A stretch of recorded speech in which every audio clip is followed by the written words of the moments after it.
প্রধান এলাকার? অত্র এলাকায় দীর্ঘদিনের এটা সমস্যা ছিল, এতে আমরা খুবই খুশি বা আনন্দিত।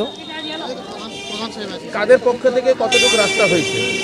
এটা হচ্ছে 2.5 কিলোমিটার, আইনুলটি হাউস টু জিনগা কালাম হাউস ভায়া আন্দি হাউস।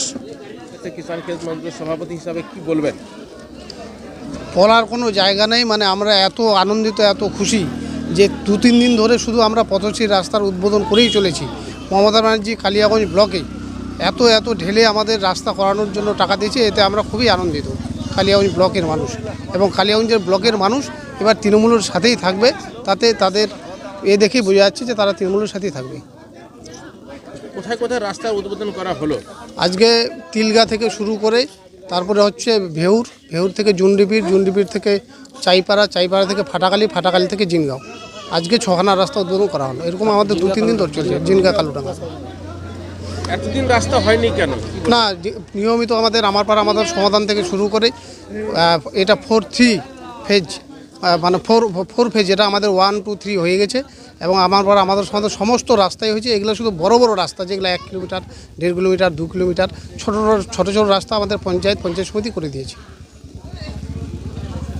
রাস্তাঘাট 2024 সালে তো সাংসদ হয়ে গেছে, 2025 সালে চলে গেল 2026 সাল, কিন্তু এলাকার জন্য একটা রাস্তাঘাট করেছে কি?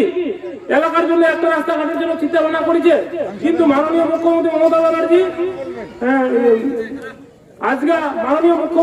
ব্যানার্জি গ্রামগঞ্জে কিভাবে পরিস্থিতি সামাল দিয়ে চলেছে এবং সাধারণ মানুষের জন্য কাজ করে যাচ্ছে। তো বিজেপি একটা সরকার 2024 সালে এখানকার সাংসদ যে নির্বাচিত হয়ে গেছে আজকে কার্তিক চন্দ্র পাল মহাশয় এলাকার জন্য কি কাজ করেছে? কিছুই কাজ করেছে। কিন্তু ভোটটা দেওয়ার সময় আমার এলাকার সাধারণ মানুষ আমরা ভোটটা দিয়ে দিই। কিসের জন্য দিয়ে দিই? আমরা ধর্মের বিভাজনে আমরা ভোটটা দিয়ে দিই। তো সবার কাছে আবেদন, অনুরোধ থাকবে 2026 সালে মাননীয় মুখ্যমন্ত্রী মমতা ব্যানার্জি যেভাবে করে উন্নয়ন করে চলেছে, সেই উন্নয়নে সামিল হওয়ার জন্য রাস্তা হচ্ছে আপনাদের এলাকায়, কি বলবেন?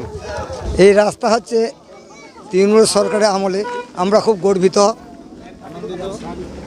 আনন্দিত যাতে এই রাস্তা ভালোভাবে হয়। রাস্তাঘাট হচ্ছে মানুষের পাশে আমাদের পশ্চিমবঙ্গ সরকারের মাননীয় মানবিক মুখ্যমন্ত্রী শ্রীমতী মমতা বন্দ্যোপাধ্যায় সবসময় প্রতিটা মুহূর্তে মানুষের খেয়াল রাখছে। আমি আবেদন রাখবো আপনারা যারা এখানে আছেন তাদের মধ্য দিয়ে একটা রাস্তা করতে 1 কোটি টাকার উপর খরচা হচ্ছে। এই রাস্তাটা এগুলোর মধ্য দিয়ে রাস্তাটা হচ্ছে, সেই রাস্তাটার সুফল যাতে যে উদ্দেশ্য নিয়ে করা, মানুষের জীবনযাত্রার মান যেমনিভাবে উন্নয়ন ঘটানোর তাগিদে এই রাস্তাঘাট করা, গ্রাম বাংলাকে সচল রাখার তাগিদে রাস্তাঘাট করা, বাকি সার্বিকভাবে প্রতিটা পরিবারের যেভাবে সরকার খোঁজ খবর রেখেছে, একদম ইন্ডিভিজুয়াল বেনিফিট যেভাবে প্রতিটা মানুষের কাছে পৌঁছে যাচ্ছে এই সরকারের মধ্য দিয়ে।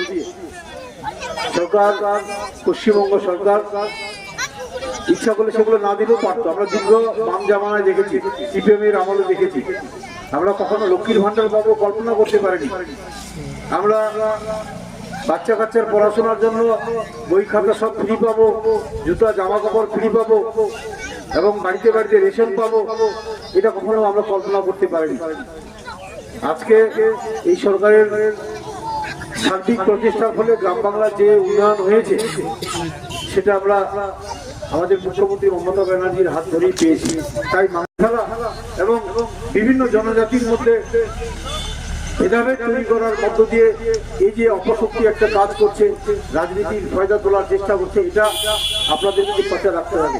যাই হোক, আমি আজকে রাজনৈতিক বক্তব্য দিব না, যখন সময় আসবে তখন বলবো। কিন্তু শুধু এটাই বলবো যে আপনারা রাস্তাটা হচ্ছে মাথায় রাখবেন, মনে রাখবেন। আপনাদের কাছে একটাই আবেদন থাকবে, যেদিন আমাদের এই নেতৃত্ববর্গের প্রয়োজন পড়লে আপনাদের, অর্থাৎ আমরা একটা দিনেই আপনাদের কাছে কাঙ্গাল থাকি, ভোটের কাঙ্গাল, সেদিকটাই আপনারা মাথায় রাখবেন। বাকি 24 ঘন্টা 365 দিন তৃণমূল কংগ্রেসের যারা নেতৃত্বরা আছে, তৃণমূল কংগ্রেসের যারা জনপ্রতিনিধি আছে, মানুষের জন্য সবসময় প্রতিনিয়ত কাজ করে চলেছে। বিডিও অফিস হোক, বিআরও অফিস হোক, এডি অফিস হোক, থানা পুলিশ হোক, কোর্ট কাছারি হোক, সব জায়গাতেই বিপদে আপদে কিন্তু তৃণমূলের কর্মীরা, তৃণমূলের মানুষজনে কিন্তু ছুটাছুটি করে মানুষের জন্য। সে জায়গা থেকে আজকে রাস্তার উপরে গিয়ে আসছি। এখানেও দেখুন ডেভেলপমেন্টের কাছেও এই তৃণমূল কংগ্রেসের কর্মীরা যারা আছে, তৃণমূল কংগ্রেসের সরকারের যারা প্রতিনিধি আছে, তারাই কিন্তু করছে। সে জায়গা থেকে আপনাদের কাছে বিনম্র আবেদন থাকবে যে আসুন আমরা এই শুভ মুহূর্তটাকে যেভাবে নিজেদের মধ্যে ভাগাভাগি করে দেবো, শেয়ার করে নিব, ঠিক তেমনি ভাবে আমরা যখন একসাথে একটা রাজনৈতিক লড়াইয়ে নামবো, সামনে 2026 আর 2 দিন পরে শুভ নববর্ষ আসবে, হ্যাপি নিউ ইয়ার আসবে, তারপরে নির্বাচন ঘোষণা হবে, নির্বাচনের দিনক্ষণ ঘোষণা হয়ে নির্বাচন হবে। সেদিন কিন্তু এই রাস্তাটার সুফল, এই রাস্তাটা যে মানুষের প্রয়োজন ছিল, এই রাস্তাটার জন্য যাতে এই রাস্তার যারা বেনিফিশিয়ারি ব্যবহারকারী মানুষজন, তারা যেন সেই কথাটা মনে রাখে যে মমতা ব্যানার্জির হাত ধরে, মমতা ব্যানার্জির নির্দেশ মতো এই গ্রামের যারা জনপ্রতিনিধি আছি আমরা, তাদের মধ্য দিয়ে এই রাস্তাটা আজকে ঢালাই রাস্তার পরিণত হচ্ছে। জয় বাবা, আপনারা সবাই ভালো থাকবেন, সুস্থ থাকবেন। আপনাদের সবারই মঙ্গল কামনা করে আমি আমার ক্ষুদ্র বক্তব্য শেষ করছি। নমস্কার, ধন্যবাদ সবাইকে।